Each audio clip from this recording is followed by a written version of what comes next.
Good morning, dear friends. New day is always a new beginning and always the opportunity to progress. I know the past sometimes weighed heavily, heavily on us. It's heavy. But God is so merciful that God gives us a new day every day. And in those first hours of the morning, we're being invited, begin anew. Don't wait for another reincarnation to do the right, to do the good. Start today. That's how God is merciful. So merciful that He also gives us superior spirits to guide our lives, to care for us, to bring solutions that we wouldn't even imagine. And that's Mother Mary.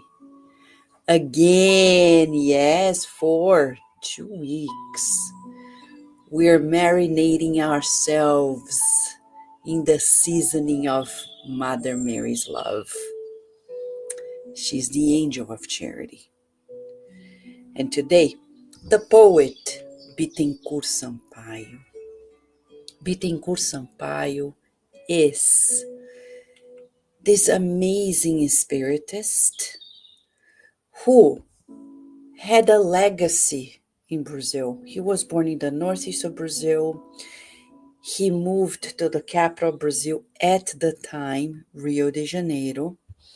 No longer, remember, nowadays Brasilia is the capital, but in the end of the 19th century, beginning of until half, pretty much, almost like a little more than half of the 20th century, Rio de Janeiro was always the capital of intellectuals, of everything, political. And he became a politician, Bittencourt Sampaio, in the last quarter of his life. He became a spiritist. Why am I highlighting this? Because sometimes people come and say, Vanessa, I'm too old. Yeah, I discovered Spiritism almost in the last third of my life. And look at Kardec. Kardec, quote unquote, became a Spiritist because he was the first Spiritist, right? When he was 55, 57, when he published. And he did so much in 12 years. In 12 years, he did more than many people would do a whole lifetime. So no matter your age, like Bittencourt Sampaio, in the last quarter of his life, he became a spiritist, but he wasn't like a more or less spiritist. He was a true spiritist. He really transformed himself and advocated for it, so much so that in the afterlife, he wrote these 4 amazing poems about Mother Mary, telling about his devotion to this spirit that is in your life, in my life. And we need to know. She's the angel of charity. So remember, in this long 10 stanza poem, we're breaking down in every 2 stanzas. Today we're going to read stanzas 3 and 4. He talks in tribute to Mother Mary, and he says, Virgin of mercy and purity, stretch forth your protecting arms to all humanity that suffers, to spirits in darkness of anguish, in the tenebrous abyss of sorrows, engulfed in the dreadful storms of evil that clouds their mind and sight. Unfortunate blind ones walking on in search of darker nights still. Legion of voluntary penitents removed from love and truth, fugitives from the light that enlightens them. Angel of charity and of virtue, spread your luminous wings over so much misery and so many tears. Grant strength to those who falter. Have pity on the fragile wanderers. Enlighten the unbelieving minds. Fortify the faith of the wavering.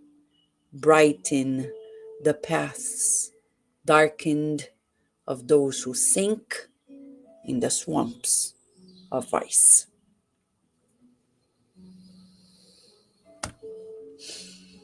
The hardest thing is when we discover that we did a mistake.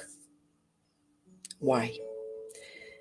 Bittencourt Sampaio says in the poem, because once we find out, we are aware, we become conscious of a mistake, Mamma mia. When we really realize the mistake, the first thing, guilt. And guilt is a killer. So we need help. The angel of charity and virtue, Mother Mary. We need her help. As Bittencourt Sampaio is saying, he is telling us, have pity on the fragile wanderers. Enlighten the unbelieving minds. Fortify the faith of the wavering. And brighten the paths darkened of those who sink in the swamp of vice. So there are vices of all sorts, and there is one vice that we need to talk about. It's that bad habit of being indignated and irritated. And if you see throughout social media, people have been indulging in, because now we can make comments and make our voices heard. Now we're going to the extreme of irritation, of violence, of killing with words. But you know why people get into this bad habit that becomes really a vice? It's an addiction. Because once you feel that anger, it stimulates our sympathetic system, and naturally there is a release of cortisol, adrenergic systems that give you some form of reward, right? But remember, God made that system for defense, real defense, not for daily little things. You drive your car, somebody comes and you're like, oh my gosh, I'm gonna go after this person, I'm gonna tell you. And then people are killed, literally. It's the rage of drivers. Small irritations, big irritations. What do they do vibrationally on us? Physically, you may feel that adrenaline, like rush, and that can cause addiction. And then you feel like you need it again, and then you become irritated again. And then you watch another thing in the news, you become irritated. And then from irritation to irritation to irritation, we become addicted to indignation, to irritation. which is cutting short the years of our lives. In Spiritism, if you go to the Gospel according to Spiritism, it talks about anger, talks about even worse than anger, wrath, when people are choleric. Nowadays, people are choleric. It destroys the liver, and if it destroys the liver, it destroys everything in our bodies. And then when we discarnate, what's going to happen? I go to the afterlife. Once I am there, I realize I lost years of my life. In one of Humberto de Campos' books by Chico Xavier, there is the true account of this man named Bellarmino. Bellarmino was a man who became a spiritist, but he lived at a time in which he could be as angry as he wanted to be. Because sometimes we say, oh, but he's a man, he's a boy. It's okay to kick, to scream. No, it's not okay. It's not okay. We're evolving spirits. We need to tame the flames of our animality. We're no longer animals, we're humans. And humans think before anything else. That's why the head is here. We're standing up tall. Animals are still walking on their four paws. We're standing up, meaning head first before emotions, before actions. So we're saying this because Bellarmino in the afterlife, he realized that he was a suicidal spirit. And he's like, I wasn't a suicidal spirit. But then I found out, he says to Humberto de Campos, that actually I was. And I counted, that was my homework in the afterlife. I had to count the times I became irritated with my spouse, with my children, co-workers, people in the streets, the waiter and waitresses, because there are people who love to be angry at waiters and waitresses because they're pride in them, right? They want to be served. And if they are not served with subservience, they're mad. He cut short 22 years of his life. He died at 58, quite young. Today, Mother Mary is going to help us, the angel of charity, to calm down the flames of our anger. Are you addicted to irritation? Addicted to indignation? Addicted to anger? Let us detox. Detox. How? Breathing. I'm not kidding. Dr. Herbert Benson at Harvard University said to us, in 30 years of his research, and you can go to a playlist at Cardiac Radio, Health and Spirituality, where you find an interview, actually 2 interviews we did with him about his amazing research. And he says that we need to turn on the relaxation response by relaxation breathing. Breathing in, counting 4 seconds, holding for 7 seconds, and breathing out slowly, gradually for 8 seconds. 4, 7, 8. 4, 7, 8.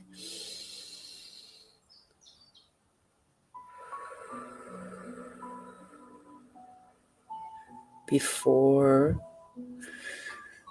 and it's a way to turn off that sympathetic response that is unnecessary. So we're going to pray for the angel of charity. As Bittencourt Sampaio, may you, angel of charity and of virtue, spread your luminous wings over so much misery, so many tears. Let us pray.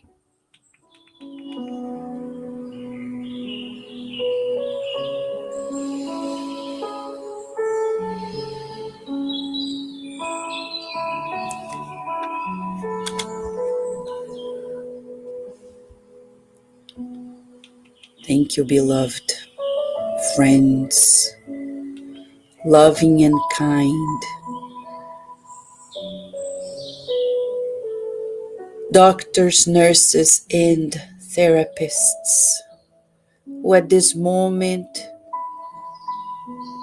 pay a visit to each one of us in the circle of prayer.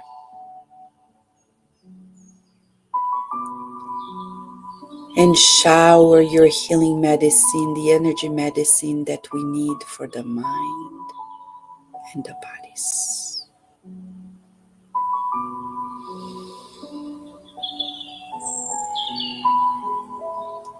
Beloved Mother Mary, we're so happy that we found you.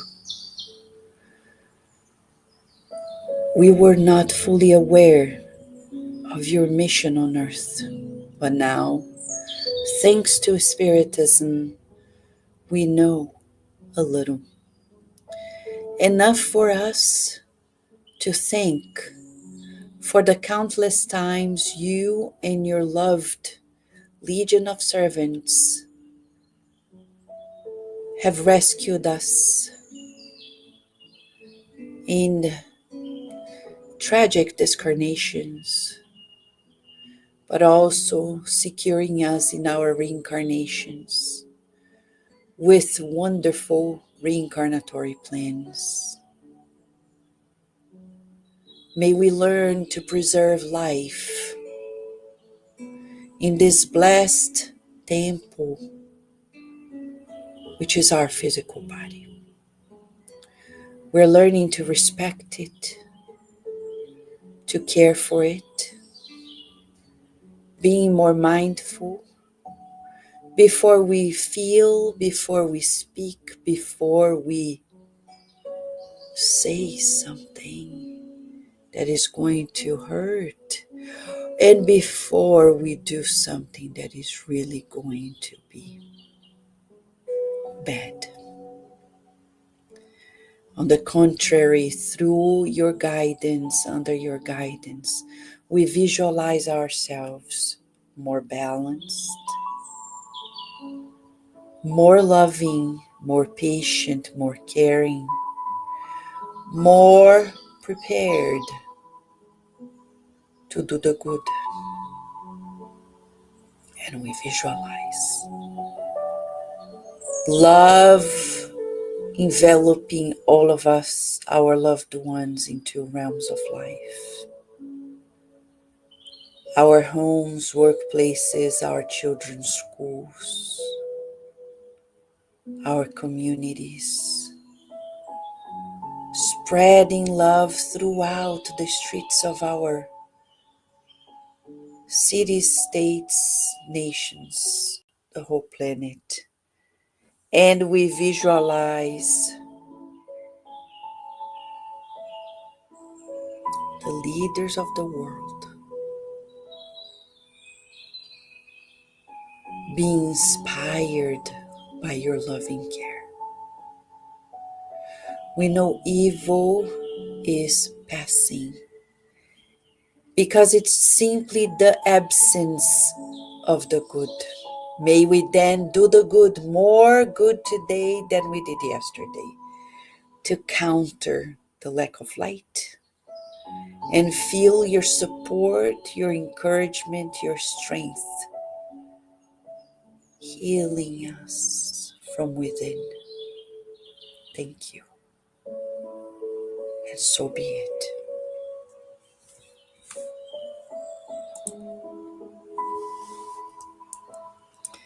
You see, Mother Mary, in your life, in my life, the angel of charity. Who says it? Bittencourt Sampaio, the renowned spiritist. He's amazing. Tomorrow when we come back, we'll have another encounter with Mother Mary. For now, the exercise is to breathe in this relaxation breathing throughout the day, allowing her to detox us from this anger, this irritation, this indignation, It's not going to change the world. We'll change it with our positive attitude. Thank you, friends, for this partnership in the good. Thank you to those whom I can see. Thank you, Lou. Thank you, Sidera. Thank you, John. Thank you, Narciso. Thank you, Ebony. Thank you, Rosane. Thank you, Daisy. Thank you, Slavik. Thank you, Gabriel Inácio. Thank you, Maide. Thank you, Lily. Thank you, DSP. Thank you, Caravana do Amor. We wish you all live and on demand a beautiful day, a wonderful night in under the wings of the angel of charity. Thank you, friends.